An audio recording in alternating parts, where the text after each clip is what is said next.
celebrating 70 years of coverage you can count on. This is KCBD News Channel 11's Daybreak Today. Now at 6, a Plainview inmate is back behind bars after escaping over the weekend.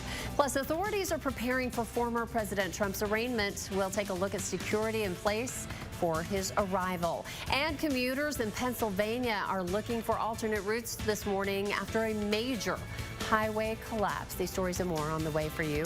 We want to say good morning. I'm Angie Wynn. Welcome to Daybreak Today. We have those stories and more just ahead. Steve Devine is back. The whole gang is here. He has today's forecast, and Michael Cantu is at the News Now desk. Good morning, Michael. Good morning. Coming up in a bit, we're giving you the latest updates on a new counteroffensive started by Ukraine, and we're also talking about the death of a former Italian prime minister reported this morning. But for now, let's turn to Steve, get a check of today's forecast. Good morning, Steve.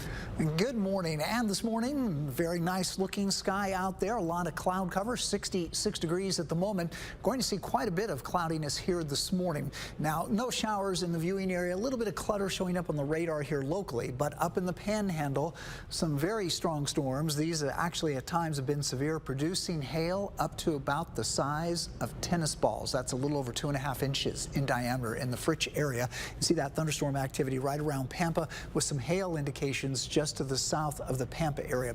But for us, we are looking at just a slim chance of storms. It'll be mainly over the northeast part of the viewing area later on today. So the storm chance for Lubbock is quite slim. Not zero, but very slim for us today. That would be this afternoon and this evening. A lot of cloud cover this morning. Not really expecting a thunderstorm at 1 p.m. There is that outside chance. Temperatures today won't be as hot, but coming up in the 7-day forecast, the summer heat does return. I'll be back with that update. All right. Thank you, Steve. Topping news this hour. Shallow water police are investigating this morning after shooting over the weekend left one person dead. Officers responded to a call around 11:30 Saturday night near 5th Street and Avenue M in Shallow Water. They found 2 people with gunshot wounds. One was taken to a hospital but later died. At this time, we do not know the names of those involved, and police tell us they have not made any arrests. We will, however, keep you updated as details unfold. An inmate in the Texas Department of Criminal Justice System is back behind bars in Plainview this morning after escaping over the weekend. Police captured 22-year-old Trent Thompson Sunday morning in Coleman, Texas, which is just south of Abilene. Authorities say he escaped the Form B unit Saturday night. Thompson was convicted on 3 counts of aggravated robbery as well as aggravated assault to a public servant. He now faces felony escape charges as well.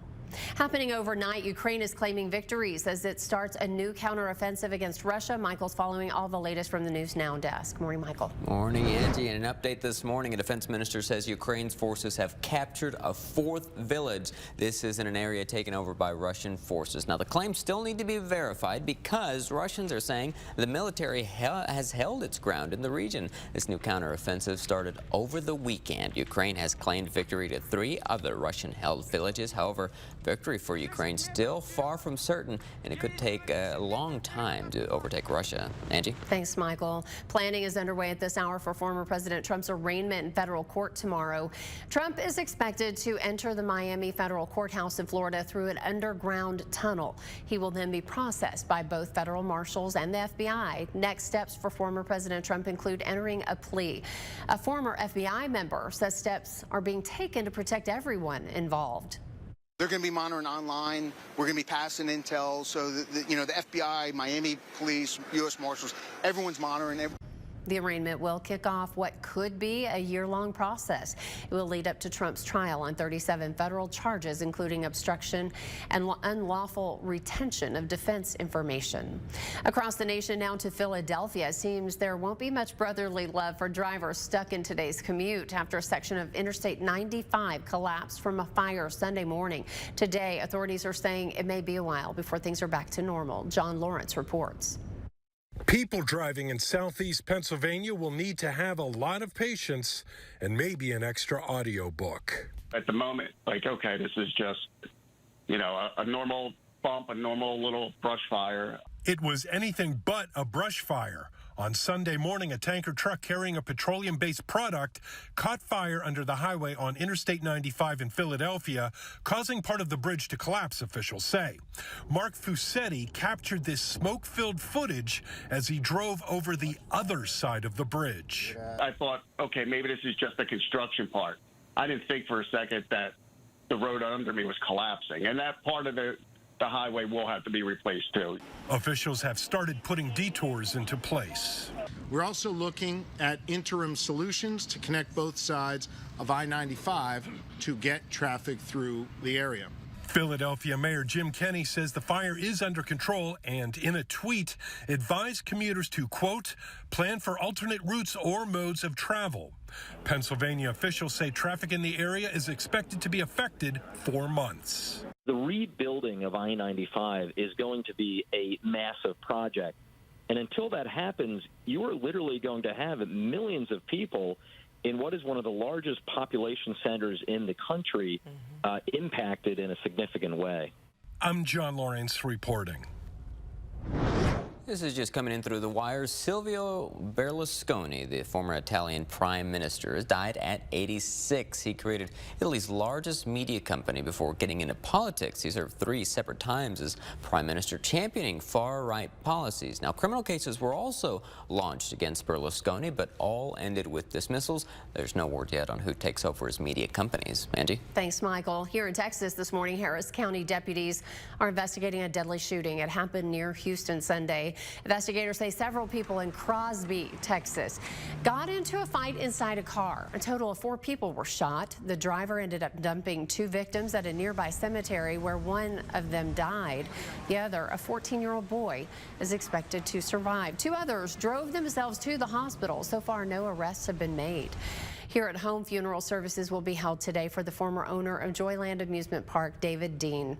He passed away May 29th after a battle with cancer.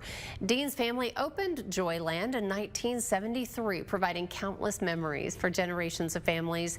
Dean was also known for his love of cars and drag racing. Funeral services will begin at 2 this afternoon at Lake Ridge Chapel on 82nd and Iola. David Dean was 67 years old. Funeral services have also been announced for longtime Lubbock broadcaster Dave King. They will be held next Tuesday, June 20th at 1 p.m. The service will be at Lake Ridge United Methodist Church.